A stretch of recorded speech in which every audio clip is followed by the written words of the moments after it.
नमस्कार दोस्तों, स्वागत है आप सभी का MN GK GS पॉइंट में। दोस्तों, आज के इस वीडियो में हम लेके आए हैं बिहार BPSC शिक्षक भर्ती 3.0 का जो री एग्ज़ाम होने वाला है दोस्तों, और 19 जुलाई से 22 जुलाई को यह एग्ज़ाम होने वाला है। दोस्तों, इस एग्ज़ाम के लिए हम सभी विषय का निचोड़ आपको क्वेश्चन का रिवीजन करवाएंगे। दोस्तों, बहुत कम समय बचा हुआ है, तो आप लोग रिवीजन कीजिए, अधिक से अधिक प्रश्न का, और अपने तैयारी को मजबूत बनाइए।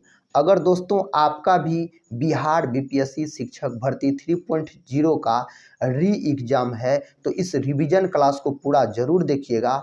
इस रिवीजन क्लास में दोस्तों आपको सभी प्रकार के प्रश्न देखने को मिलेंगे जो बिहार BPSC शिक्षक भर्ती 3.0 एग्ज़ाम के लिए बहुत ही महत्वपूर्ण है। तो चलिए दोस्तों, आज के इस रिवीजन क्लास को हम शुरू करते हैं। आज का दोस्तों पहला प्रश्न है। प्रश्न कहता है प्लाज्मा अनुसंधान संस्थान कहाँ स्थित है? तो प्लाज्मा अनुसंधान संस्थान स्थित है गुजरात के गांधीनगर में। ऑप्शन दोस्तों डी के साथ इस प्रश्न का सही उत्तर चला जाएगा। हैदराबाद का बात करते हैं तो हैदराबाद मूसी नदी के किनारे स्थित है। अगर दोस्तों आपसे पूछा जाए हैदराबाद किस नदी के किनारे स्थित है, तो मूसी नदी बोलिएगा। अगर दोस्तों दिल्ली का बात किया जाए, आगरा का बात किया जाए, मथुरा का बात किया जाए, तो ये सभी यमुना नदी के किनारे बसा हुआ है। कोलकाता को दोस्तों महलों का शहर बोला जाता है, और कोलकाता याद रखिएगा हुगली नदी के किनारे बसा हुआ है। इतने बात को आप याद रख सकते हैं। देखिए अगला प्रश्न दोस्तों ये रहा। प्रश्न कहता है निम्नलिखित में से कौन पूर्व मीमांसा दर्शन के प्रवर्तक है? इनमें से कौन दोस्तों सही उत्तर है? आपको ऑप्शन बी है जैमिनी हो जाएगा पूर्व मीमांसा दर्शन के प्रवर्तक, अगर आपसे पूछा जाए तो। अगर दोस्तों आपसे पूछा जाए जो उत्तर मीमांसा दर्शन के प्रवर्तक, तो आप बोलिएगा बादरायण हो जाएगा उत्तर मीमांसा दर्शन के प्रवर्तक, अगर पूछा जाए तो। अगर दोस्तों गौतम के बारे में पूछा जाए तो न्याय दर्शन के प्रवर्तक, अगर आपसे पूछा जाए जो कौन है, तो न्याय दर्शन के प्रवर्तक है आपको गौतम है, याद रखिएगा। अगर दोस्तों कपिल मुनि का बात किया जाए तो सांख्य दर्शन के प्रवर्तक हो जाता है कपिल मुनि। देखिए दोस्तों नेक्स्ट क्वेश्चन कहता है अशोक के शासन काल में कर निर्धारण का सर्वोच्च अधिकारी क्या कहलाता था? दोस्तों क्या कहलाता था? इसका सही उत्तर दोस्तों कौन ऑप्शन में दिया गया है? तो समाहर्ता कहलाता था। ऑप्शन आपको सी में दिया गया है इस प्रश्न का सही उत्तर, तो ऑप्शन सी को आप लॉक कर सकते हैं। नेक्स्ट क्वेश्चन देखिए। क्वेश्चन कहता है हमारे संविधान के कुछ अनुच्छेद में पर्यावरण का संरक्षण तथा संवर्धन कथा उपबंधित है। कौन अनुच्छेद में है दोस्तों?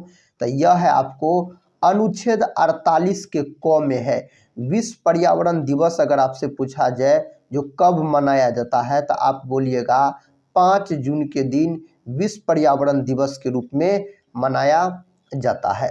प्रश्न कहता है मरुस्थल में उगने वाले पौधे कहलाते हैं। दोस्तों मरुस्थल में उगने वाले पौधे क्या कहलाते हैं? तो जीरोफाइट्स कहलाते हैं मरुस्थल में उगने वाले पौधे।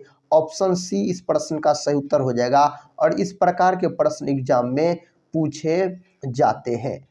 देखिए नेक्स्ट क्वेश्चन कहता है दूरदृष्टि दोष के संबंध में निम्नलिखित में से कौन सही है? लेंस की गोलाई कम हो जाती है, लेंस की फोकस दूरी बढ़ जाती है, कहता लेंस की क्षमता घट जाती है, सभी सत्य है। दोस्तों इसका सही उत्तर ऑप्शन डी के साथ चला जाएगा, सभी सत्य है। दूरदृष्टि दोष को हाइपरमेट्रोपिया के नाम से जाना जाता है, और दूरदृष्टि दोष को दूर करने के लिए उत्तल लेंस से बने चश्मे का व्यवहार किया जाता है। एक होता है आपको निकट दृष्टि दोष, जिसको मायोपिया भी कहा जाता है। निकट दृष्टि दोष को दूर करने के लिए अवतल लेंस से बने चश्मे का व्यवहार किया जाता है। इस बात को भी आप याद रखिएगा। अगला प्रश्न कहता है ब्लैक राइनो के संरक्षण के लिए वन्य जीव संरक्षण बॉन्ड किसने जारी किया है? किसके द्वारा दोस्तों यह जारी किया गया? विश्व बैंक के द्वारा जारी किया गया। ऑप्शन याद रखिएगा बी के साथ इस प्रश्न का सही उत्तर चला जाएगा। अगर दोस्तों विश्व बैंक का आपसे मुख्यालय पूछा जाए, जो इसका मुख्यालय कहाँ है, तो बोलिएगा वाशिंगटन डीसी में इसका मुख्यालय है। किसका? तो विश्व बैंक का मुख्यालय अगर पूछा जाए तो। IMF का मुख्यालय पूछा जाए तो इसका भी मुख्यालय है वाशिंगटन डीसी में है। देखिए नेक्स्ट क्वेश्चन साथी, क्वेश्चन कहता है कौन सा शब्द अनिक का पर्यायवाची है? इसका दोस्तों पर्यायवाची आपसे पूछा जा रहा है तो सेना हो जाएगा इसका पर्यायवाची। ऑप्शन बी में इस प्रश्न का सही उत्तर दिया गया है, तो ऑप्शन बी को आप लॉक कर सकते हैं। और इस प्रश्न का उत्तर बताइए। कहता है अग्रज का विलोम शब्द चुनिए। दोस्तों विलोम शब्द यानी उल्टा शब्द जिसको बोलते हैं, जिसको विपरार्थक शब्द बोला जाता है, कहता है चुनने के लिए। तो अग्रज का दोस्तों विपरार्थक शब्द क्या होता है? तो अनुज होता है। ऑप्शन ए के साथ इस प्रश्न का सही उत्तर चला जाएगा, अनुज हो जाएगा। देखिए अगला प्रश्न, अगला प्रश्न कहता है दिए गए विकल्पों में से कौन सा अतुल का समानार्थी शब्द नहीं है? अनोखा, अनल, अनुपथ, अश्रु दिया गया है। दोस्तों इनमें से कौन नहीं है? तो अनल नहीं है। ऑप्शन बी इसका सही उत्तर हो जाएगा, अनल हो जाएगा। देखिए अगला प्रश्न, अगला प्रश्न कहता है जिसकी उपमा न हो के लिए एक शब्द है। दोस्तों जिसकी उपमा न हो के लिए एक शब्द है उसको अनुपम बोला जाता है। क्या बोला जाता है? अनुपम बोला जाता है। ऑप्शन सी हो जाएगा इस प्रश्न का सही उत्तर। नेक्स्ट क्वेश्चन कहता है टेफ्लॉन निम्नलिखित में से किस एकलक का बहुलक है? टेफ्लॉन दोस्तों इस चार ऑप्शन में से कहता है किसका, कहता है एकलक बहुलक है। इसका उत्तर हो जाएगा ऑप्शन बी के साथ टेट्राफ्लोराई एथिल हो जाएगा। इसका दोस्तों बहुलक है अगर टेफ्लॉन का बात हम करते हैं तो। कहता है विधान परिषद में कम से कम कितने सदस्य हो सकते हैं? तो कम से कम दोस्तों 40 सदस्य होना चाहिए। किसमें? तो विधान परिषद में। तो ऑप्शन सी हो जाएगा। और दोस्तों याद रखिएगा वर्तमान में 6 राज्य में विधान परिषद है। कितने राज्य में विधान परिषद है? तो 6 राज्य में विधान परिषद है। वह 6 राज्य कौन कौन है? तो आंध्र प्रदेश, उत्तर प्रदेश, महाराष्ट्र, तेलंगाना, बिहार और कर्नाटक। याद रखिएगा ये 6 राज्य है जहां विधान परिषद है। कहता है कोशिका के समूह को कहते हैं, कोशिका के समूह को उत्तक बोला जाता है। अगर उत्तक का अध्ययन पूछा जाए तो हिस्टोलॉजी बोलिएगा। हिस्टोलॉजी के अंतर्गत उत्तक का अध्ययन किया जाता है। और दोस्तों कोशिका का खोज पूछा जाए किसके द्वारा किया गया? रॉबर्ट हुक नामक वैज्ञानिक के द्वारा कोशिका का खोज किया गया। कब किया गया? तो 1665 ईस्वी में कोशिका का खोज किया गया रॉबर्ट हुक नामक वैज्ञानिक के द्वारा। रॉबर्ट हुक ने दोस्तों जिस कोशिका का खोज किया था वह मृत कोशिका थी। कहता पौधों में लचीलेपन का गुण किस उत्तक के कारण होता है? उस उत्तक का दोस्तों नाम पूछा जा रहा है तो हो जाएगा कोलेनकाइमा उत्तक हो जाएगा। ऑप्शन हो जाएगा सी। पेड़ पौधा का हरा रंग किसके कारण होता है? तो क्लोरोफिल के कारण होता है। और क्लोरोफिल में कौन धातु पाया जाता है? तो मैग्नीशियम धातु पाया जाता है क्लोरोफिल में। देखिए नेक्स्ट क्वेश्चन ये रहा। क्वेश्चन कहता है भारत के सर्वाधिक भाग पर निम्नलिखित में से किस चट्टान का विस्तार पाया जाता है? भारत के सर्वाधिक भाग पर दोस्तों इस 4 ऑप्शन में से कहता है किस चट्टान का विस्तार पाया जाता है सर्वाधिक मात्रा में? तो ऑप्शन हो जाएगा आपको सी, अवसादी चट्टान हो जाएगा। याद रखिए जैसे दोस्तों चूना पत्थर किसका उदाहरण है? तो चूना पत्थर आपको उदाहरण है अवसादी चट्टान का उदाहरण है। इसको भी आप याद रखिएगा। देखिए नेक्स्ट क्वेश्चन कहता है निम्न में से कौन ज्वालामुखी क्षेत्र 10,000 धुआओं की घाटी के नाम से जाना जाता है? इनमें से कौन जाना जाता है?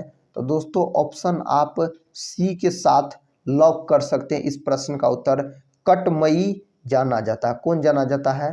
तो कटमई दोस्तों जाना जाता है। ऑप्शन हो जाएगा सी इस प्रश्न का सही उत्तर। अगर दोस्तों हम बात करते हैं कोटोपैक्सी का, तो यह कहाँ है? यह है इक्वाडोर में। कहाँ है दोस्तों? तो इक्वाडोर में है यह। अगर दोस्तों बात किया जाए एटना का, तो यह इटली में है। कहाँ है? तो इटली में है। देखिए नेक्स्ट क्वेश्चन कहता है भूपर पट्टी में सर्वाधिक विस्तृत रूप में पाया जाने वाला तत्व है। ऑक्सीजन, सिलिकॉन, एल्यूमिनियम और लोहा दिया गया है। दोस्तों इसका उत्तर ऑक्सीजन हो जाएगा, तो ऑप्शन ए हो जाएगा। अगर धातु पूछ लिया जाए आपसे तो आप एल्यूमिनियम बोलिएगा। अगर धातु पूछा जाए तो क्या बोलिएगा? एल्यूमिनियम बोलिएगा। देखिए अगला प्रश्न कर लेते हैं। प्रश्न कहता कूनो राष्ट्रीय उद्यान स्थित है। दोस्तों यह कहाँ स्थित है? मध्य प्रदेश में स्थित है। मध्य प्रदेश को टाइगर स्टेट भी कहा जाता है। तो टाइगर स्टेट के नाम से जाना जाता है किसको? तो मध्य प्रदेश को जाना जाता है। भारत का सबसे लंबा बांध कौन है? टिहरी, हीराकुंड, धौलीगंगा और खड़कवासला। दोस्तों भारत का सबसे लंबा बांध है आपको हीराकुंड बांध। भारत का सबसे लंबा बांध है हीराकुंड बांध। कहाँ है? तो यह है उड़ीसा में। कहाँ है दोस्तों? तो उड़ीसा में है हीराकुंड बांध। और किस नदी पर है? तो महानदी आप बोलिएगा। महानदी पर यह बांध है हीराकुंड बांध का अगर बात किया जाए तो। प्रश्न कहता है भारत में उष्णकटिबंधीय सदाबहार वन पाए जाते हैं। तो इस 4 ऑप्शन के अनुसार ऑप्शन सी हो जाएगा। असम में दोस्तों पाए जाते हैं। दोस्तों असम में एक काजीरंगा नेशनल पार्क है जो एक सींग वाला गेंडा के लिए प्रसिद्ध है। और दोस्तों असम में मानस नेशनल पार्क है जो जंगली भैंसा के लिए प्रसिद्ध है। ये दोनों प्रश्न एग्जाम में पूछे गए प्रश्न है। देखिए नेक्स्ट क्वेश्चन का था 1853 से 1856 में क्रीमिया का युद्ध किनके बीच लड़ा गया था? रूस और तुर्की के बीच लड़ा गया था। तुर्की के बारे में दोस्तों प्रश्न पूछा जाता है। यूरोप का मरीज किसको कहा जाता है? तो तुर्की को बोला जाता है यूरोप का मरीज। देखिए नेक्स्ट क्वेश्चन कहता है द लास्ट सफर एक प्रसिद्ध रिनेसांस चित्रकार किसकी श्रेष्ठ कृति थी? दोस्तों यह है आपको ऑप्शन सी हो जाएगा। इसका उत्तर लियोनार्डो द विंसी का है। तो ऑप्शन सी के साथ इस प्रश्न का सही उत्तर चला जाएगा। अगला प्रश्न कर लेते हैं। प्रश्न कहता अफ्रीका में आसवान डैम द्वारा बनाई गई झील है। उस झील का क्या नाम है? निस्सार दोस्तों इसका नाम है। विकल्प सी में इस प्रश्न का सही उत्तर दिया गया है। देखिए नेक्स्ट क्वेश्चन कहता है आगरा के किला में मोती मस्जिद का निर्माण किसने करवाया था? किसने करवाया था दोस्तों? तो इसका उत्तर हो जाएगा शाहजहां ने करवाया था। आगरा के किला में मोती मस्जिद का निर्माण याद रखिए। अगर दोस्तों यही पूछा जाए आपसे आगरा के किला किसने बनवाया था? तो आगरा का किला बनवाया था अकबर ने। किसने? तो अकबर ने बनवाया था। अगर दिल्ली का लाल किला पूछा जाए तो दिल्ली का लाल किला शाहजहां के द्वारा बनवाया गया। और दोस्तों औरंगजेब का मृत्यु पूछा जाता है तो 1707 में औरंगजेब का मृत्यु हुआ। औरंगजेब को जिंदा पीर भी कहा जाता है। देखिए नेक्स्ट क्वेश्चन कहता है उच्चतम न्यायालय में कितने न्यायाधीश होते हैं? उच्चतम न्यायालय में दोस्तों कितने न्यायाधीश होते हैं? तो 33 हो जाएगा। ऑप्शन हो जाएगा डी इस प्रश्न का सही जवाब याद रखिएगा। दोस्तों 33 होते हैं। एक होता है मुख्य न्यायाधीश होता है। अगर कुल कितने न्यायाधीश होते हैं पूछा जाए तो आप ऑप्शन 34 लगा सकते हैं। तो एक मुख्य न्यायाधीश होता है। देखिए अगला प्रश्न कहता है पटना में किस सिख गुरु का जन्म हुआ था? तो पटना में दोस्तों गुरु गोविंद सिंह का जन्म हुआ था। यह सिखों के 10वें व अंतिम गुरु थे याद रखिएगा गुरु गोविंद सिंह। और गुरु गोविंद सिंह का जो जन्म हुआ था दोस्तों कब हुआ था? तो 1666 ईस्वी में पटना में इसका जन्म हुआ था। खालसा पंथ का स्थापना किसने किया? गुरु गोविंद सिंह ने किया। अगर दोस्तों आपसे पूछा जाए जो पटना का स्थापना किसने किया, तो आप उदाइन बोल सकते हैं। देखिए नेक्स्ट क्वेश्चन कहता है निम्नलिखित में से किसे भौतिक भूगोल के जनक के रूप में जाना जाता है? किसको जाना जाता है? तो पोलिडोनियम को जाना जाता है। विकल्प हो जाएगा बी इस प्रश्न का सही उत्तर। अगर दोस्तों यही पूछा जाता भूगोल का जनक, तब भूगोल का जनक अगर आपसे पूछा जाता तब आप बोलते इरेटोस्थनीज को भूगोल का जनक बोला जाता है। देखिए नेक्स्ट क्वेश्चन कहता है गंगा हिमालय से निकलती है, वाक्य में रेखांकित शब्द में कारक है। इसमें दोस्तों आपसे कारक पूछा जा रहा है, तो अपादान कारक हो जाएगा। विकल्प सी हो जाएगा इस प्रश्न का सही उत्तर। नेक्स्ट क्वेश्चन ये रहा। नेक्स्ट क्वेश्चन कहता है ऑपरेशन ब्लैक बोर्ड का लक्ष्य है।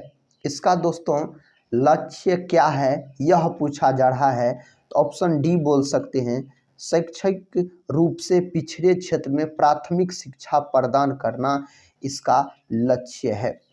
नेक्स्ट क्वेश्चन की ओर बढ़ते हैं। देखिए नेक्स्ट क्वेश्चन कहता है उस वैज्ञानिक का नाम जिसने प्रथम बार टीके की खोज की। कहता उस वैज्ञानिक का नाम बताइए जिसने प्रथम बार टीके की खोज की, तो उस वैज्ञानिक का नाम है दोस्तों एडवर्ड जेनर। क्या नाम है? एडवर्ड जेनर नाम है। एडवर्ड जेनर ने सबसे पहले चेचक के टीके का खोज किया, याद रखिएगा। अगर दोस्तों हम बात करते हैं लुई पास्चर का, तो लुई पास्चर ने रेबीज के टीके का खोज किया। कौन दोस्तों? तो लुई पास्चर। अगला प्रश्न देखिए, अगला प्रश्न दोस्तों कहता पंबन द्वीप कहाँ अवस्थित है? यह द्वीप कहाँ अवस्थित है? बंगाल की खाड़ी में, मन्नार की खाड़ी में, खंभात की खाड़ी में, कच्छ की खाड़ी में। यह कहाँ स्थित है? तो यह स्थित है आपको मन्नार की खाड़ी में स्थित है। विकल्प हो जाएगा बी इस प्रश्न का सही उत्तर चला जाएगा। अगला प्रश्न देखिए, अगला प्रश्न कहता है मंडी परियोजना किस नदी पर है? दोस्तों मंडी परियोजना कौन नदी पर है? तो यह है आपको व्यास नदी पर है। किस नदी पर?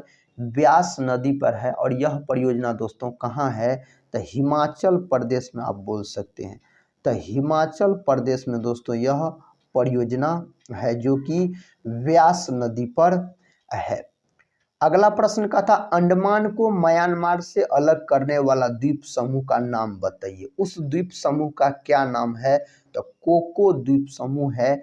विकल्प दोस्तों बी के साथ इस प्रश्न का सही उत्तर चला जाएगा। देखिए अगला प्रश्न कहता है नीलगिरी और अन्नामलाई के बीच डैश स्थित है। दोस्तों इसके बीच क्या स्थित है? तो इसके बीच दोस्तों स्थित है आपको पालघाट दर्रा स्थित है। ऑप्शन हो जाएगा बी इस प्रश्न का सही उत्तर। अगर नीलगिरी पर्वत की सबसे ऊंची चोटी पूछा जाए तो दोस्तों आप बोल सकते हैं दोदा बेटा हो जाएगा। और अन्नामलाई की सबसे ऊंची चोटी पूछा जाए तो अनाईमुडी आप बोल सकते हैं। देखिए नेक्स्ट क्वेश्चन ये रहा। क्वेश्चन का था स्वतंत्र भारत को पहली बहुउद्देशीय परियोजना निम्नलिखित में से कौन है? स्वतंत्र भारत का दोस्तों पूछा जा रहा है। तो इसका सही जवाब कौन ऑप्शन में दिया गया है? दामोदर घाटी परियोजना हो जाएगा। ऑप्शन सी में दोस्तों दिया गया है इस प्रश्न का सही जवाब। नेक्स्ट क्वेश्चन कहता है बुक्सा टाइगर रिजर्व किस राज्य में है? तो यह है दोस्तों पश्चिम बंगाल में। विकल्प ए बोलिएगा कहाँ है? यह है आपको पश्चिम बंगाल में है। नेक्स्ट क्वेश्चन कहता है भारतीय संविधान में समस्त कार्यपालिका शक्तियां निहित है संसद में, मंत्रिपरिषद में, प्रधानमंत्री में और राष्ट्रपति में। तो यह राष्ट्रपति में है। राष्ट्रपति दोस्तों देश का प्रथम नागरिक होता है। राष्ट्रपति का पद अनुच्छेद 52 में है। और राष्ट्रपति का शब्द कहाँ से लिया गया है? तो इसे लिया गया है ब्रिटेन के संविधान से लिया गया। संसद के 3 अंग होते हैं राज्यसभा, लोकसभा, राष्ट्रपति। राज्यसभा दोस्तों अनुच्छेद 80 में है, लोकसभा 81 में है। संसद पूछा जाए तो आप 79 बोल सकते हैं। प्रधानमंत्री का पद अनुच्छेद 74 में है। ये सभी बात को आप याद रखिएगा। अगला प्रश्न कहता है प्राक्कलन समिति में कितने सदस्य होते हैं? 30, 29, 25 और 15। इस 4 ऑप्शन में से दोस्तों ऑप्शन ए सही है, 30 होते हैं। ऑप्शन ए के साथ इस प्रश्न का सही उत्तर चला जाएगा। दोस्तों आज के इस वीडियो में हम बिहार बीपीएससी शिक्षक भर्ती 3.0 का जो री एग्ज़ाम होगा उसके लिए हम इम्पोर्टेंट प्रश्न को आपको कवर करवाए। जो एग्ज़ाम दोस्तों होना है 19 से 22 जुलाई को दोस्तों यह एग्ज़ाम होना है। तो दोस्तों आज के इस वीडियो को हम यहीं पर समाप्त करते हैं और मिलते हैं नेक्स्ट रिवीजन क्लास में। तब तक के लिए जय हिंद, जय भारत।